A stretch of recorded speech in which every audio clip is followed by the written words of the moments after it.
COVID-19, what an awful thing to have happened to us. But I got to make the best of it. So I got stuck in a place that turned out to be a good thing. Vamos a recorrer el mundo con mi amigo real.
Who is Juan?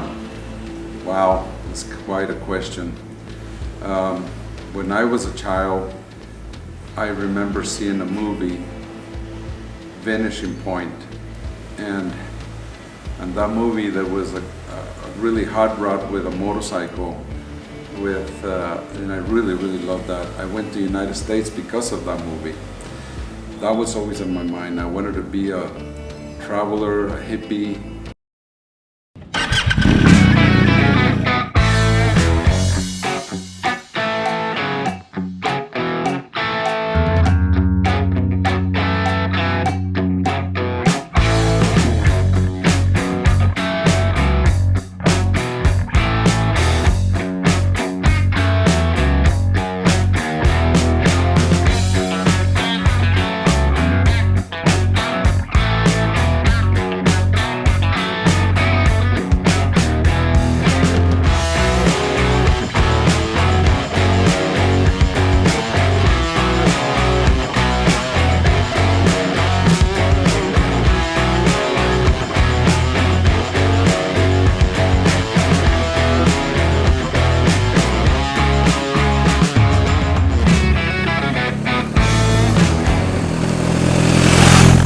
I decided to start recording this and the travels that I've been. I've been in so many countries and I have not been able to record it. So now this has given me the time to be able to film the dream that I had in motorcycle riding.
Zipolite turned out to be a very nice place to spend this awful time with the COVID-19 because I was riding my motorcycle from San Francisco heading down to Patagonia. That was the plan. But I started riding, so I was supposed to meet a friend in Chihuahua that I met. His name is Mark. He's from Canada, a guy that I met years ago. And on the way there, we met this fella named John Ker. So we rode all Devil's Backbone, and we rode all the way to Mazatlan, and then from Mazatlan we went to Puerto Vallarta. And Puerto Vallarta, I went inland and he went south. When he went south, he got all the way down to Salvador. Then I started chasing him back, and I almost got to the border of Guatemala. When I was close to Guatemala, he told me that they were expelling him out of Guatemala. So he said not to come. Then I said, well, where are we gonna go? So let's go to Zipolite. And I says, where is Zipolite? And he says, just about a day's ride from where you are. So I came to Zipolite, and in Zipolite we met, and this is where we stayed here for 2.5 months. It's been a great journey here in Zipolite, and I really love it. I started riding motorbike at approximately age 17. I've been riding different kinds of motorbikes, different parts of the world. I'm currently on a 1.5-year motorbike trip from the Arctic Ocean in Alaska down to Argentina, and currently in Zipolite, Mexico. I was on my way to Guatemala when the pandemic happened, so I decided to spend the pandemic closed down here in Zipolite. So it's just a nice place to spend the pandemic. The close down of the coronavirus has been a blessing, I think, because I think it's a reset time for me and other people that needs to calm down and reset our lives to maybe have a better life from this point forward. I think the time to calm down and sit at home and reflect on ourselves is the way to go. And now that we're coming back to normality, I think we have to really think about what this time and spent alone means to us.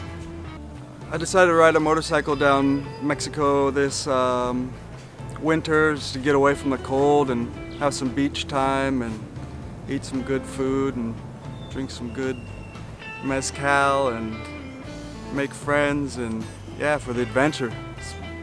Mexico is the best for motorcycles. I've been riding motorcycles since I was probably about this high. My dad would put me and my brother on the front of his and ride us around the neighborhood, and ever since I got big enough to have the smallest little kid's motorcycle, I had one, so I've literally been on motorcycles since I was about 2 years old. Actually, my first memory is falling out of a go-kart with my sister driving, and I was in diapers, so I was probably 2 and she was probably 9, and that was my first road rash. So I met Juan here in Zipolite about a month and a half ago, and we bonded over the fact that we're both traveling solo on BMW motorbikes around the world, and he's a fabulous guy. Love hearing the stories of places he's been that I haven't been yet, so I'm looking forward to getting some recommendations from Juan on places to go in Europe. Met Juan in a campground in Sayulita. He was camping with the other John and another guy. Real nice campground right by the beach. It's the best place to stay in Sayulita, I think. When the coronavirus thing hit, I thought really hard about if I wanted to go home, and I just didn't really have anywhere to go. I live in my van there. I usually park it out in the desert or mountains by some hot springs sometimes and do a lot of mountain biking. But when this virus thing came, I just decided to stick with my plans, and it's actually kind of worked out perfectly. I mean, this is what I was planning on doing at this time, was living down here for a month or two, so I got really lucky in that way. And it's been really nice that there's been hardly anybody here. It was super crowded when I first got here, and over 1-2 weeks it was just less and less people every day till there's hardly anybody, and now it's like being in a tiny little town, which I love. It's great. A little more parties would be fun, but I'm definitely not complaining. This is probably the best place you could possibly be. Everywhere else is closed, the beach, but because this place has checkpoints, the beach has been open this whole time. I think they tried to close it for 2 days and people said, nah. I left my home in Mexico. I went across the border. I was an illegal alien. I crossed the border running through the river and into a trunk of a car. And that trunk of a car took me to Los Angeles from Tijuana. Sometimes I cross the border in the engine of a car. I can see the propeller going through here, and I was holding on myself on both ends, and when they closed the hood, I felt like I was gonna die. Somehow things got serious because I met somebody, my ex-wife, Vicky, and we have 2 children, and I've got into the business of real estate construction. There was not very many Latinos working as a construction workers, so I had to take some schooling to do that.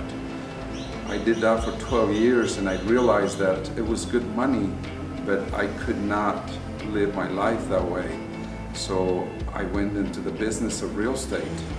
When that happened, I also had to study for learning how to write and read English, which between those two took me about 1.5 years. Then I ran out of funds. Once I got the license, I ran out of funds. Then I went into an office, and that was the worst times that I could ever start doing real estate, because it was in 1988. The earthquake happened and the economy went down. So when realtors were getting out, I was coming in. I was working 16 hours a day, 7 days a week, and I was still not making money. It took about 9 months before I made any money. It got to a point where I didn't have any money to pay my bills, my house payment and the kids' food and stuff, so things got really hard. Towards the end, when I was thinking about going back to construction, I sold one property. That property I sold gave me a little bit of money to go into the next step. Unfortunately, my father got really sick, so I had to come back to Mexico, and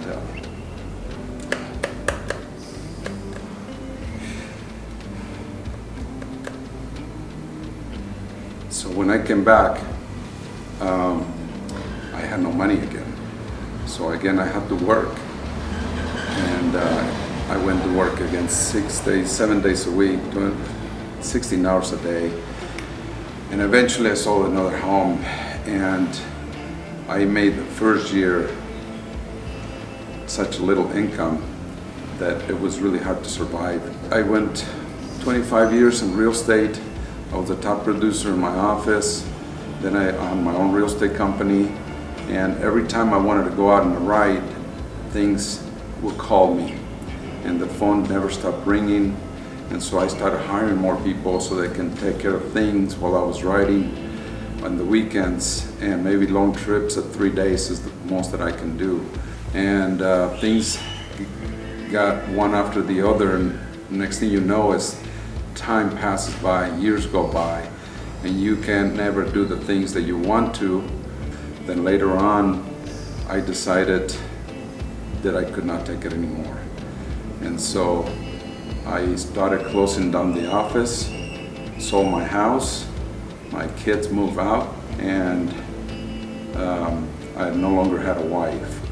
So then I started writing, and that's what I do now. I just write.